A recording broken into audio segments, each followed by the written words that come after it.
Good afternoon. I'm thankful to be a part of this 31 days of encouragement, as many other preachers have already been on and presented wonderful lessons to help encourage all of us during this difficult time. I'm thankful to be a part of that. You know, when I think about encouragement, I can't help but think about some of the situations in my life where people have been a great encouragement to me. This past December marks 20 years ago when our daughter Courtney was diagnosed with diabetes. And we were in Children's Hospital for about 3 or 4 days. It was right before Christmas, and it was just a very alarming time in our lives to know that she had this disease. And so we got to come home from the hospital on the 23rd. We were both sick, Courtney and I, with a cold, and we were just down, discouraged, and feeling terrible. And a knock came at the door, and a couple from church came in. And they didn't say much. They brought in 2 or 3 bags of groceries.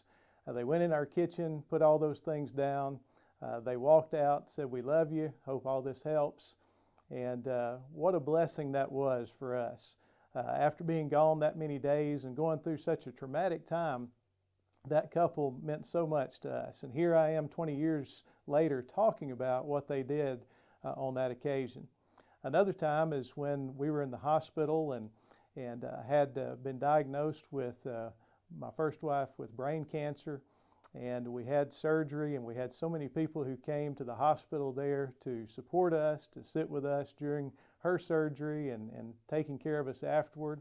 And I just remember so many people being a part of that. But one thing that stands out even more is when we took her to Health South in Huntsville, and we were going there for rehab because the surgery paralyzed her left side. And there for a week she laid in the hospital and didn't move anything on that side. And so it was, again, a very stressful time for our family. And we ended up going to Health South in Huntsville and hoping that they can help her start to move again. And at that point, you know, I would say that I was about at the breaking point. I didn't know what the future was. I didn't know what was going to happen. And as I pulled into the parking lot there at Health South, there stood 2 of my friends that lived over that way. When I saw Brandon and Cindy Presnell standing there, you know, I about started crying, but it was such an encouragement to me just because they were there. It meant so much that they took time to come there and to support us during that difficult time. You know, I don't remember what any of those people said, but I do remember that they were there. And that's what I want to talk to you for just a moment about today is what can we do to be an encouragement to others, and how can we be encouraged ourselves? And it really boils down to 2 simple words, and that's to show up. Just to be there for people. A lot of times we don't show up because we don't know what to say or how to go about it, but we find that just our presence means so much to people during difficult times.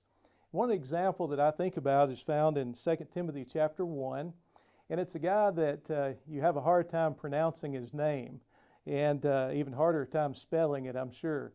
But Onesiphorus is mentioned here by Paul is somebody who showed up for him. And let's read that together, beginning in verse 15. Here he says, "This you know, that all those in Asia have turned away from me, among whom are Phygellus and Hermogenes. The Lord grant mercy to the household of Onesiphorus, for he often refreshed me, and was not ashamed of my chain. But when he arrived in Rome, he sought me out very zealously and found me. The Lord grant to him that he may find mercy from the Lord in that day, and you know very well how many ways he ministered to me at Ephesus." So here we find that Onesiphorus was a guy that maybe is not a common name to us. He's not a fellow that's spoken of very much in the Bible. But Paul mentions him here as somebody who was there for him when others were not. Matter of fact, it tells you of 2 guys by name that weren't there for him, that didn't show up. And how would you like to have your name in the Bible attached to that, the guy that didn't show up? And so here you have these 2 that did not show up, but Paul highlights the one that did. And notice what he says about what he did for him. He was there for him to refresh him, and he ministered to many of the saints. And it doesn't really say exactly what he did. It just mentioned that he was there for Paul in a very difficult time. And so when we start thinking about encouragement, we can't help but think about needing encouragement ourselves, but also wanting to encourage others. And I want to just tell you that those two words, show up, mean so much to us and to others. Because when we do something for somebody else, it encourages us. And when we do something for someone else, it encourages them. Just like the people I mentioned at the beginning of this message, they meant so much to me at a difficult time. And I could make a long list of many others who have been there for me, and I know you can as well. But what we want to do during this time of transition, time of pause, is to make sure that we don't just think about ourselves, but we think about what we can do for others. And in turn, that will encourage us and bless the lives of those around us. And so let me encourage you to do that today, maybe this week.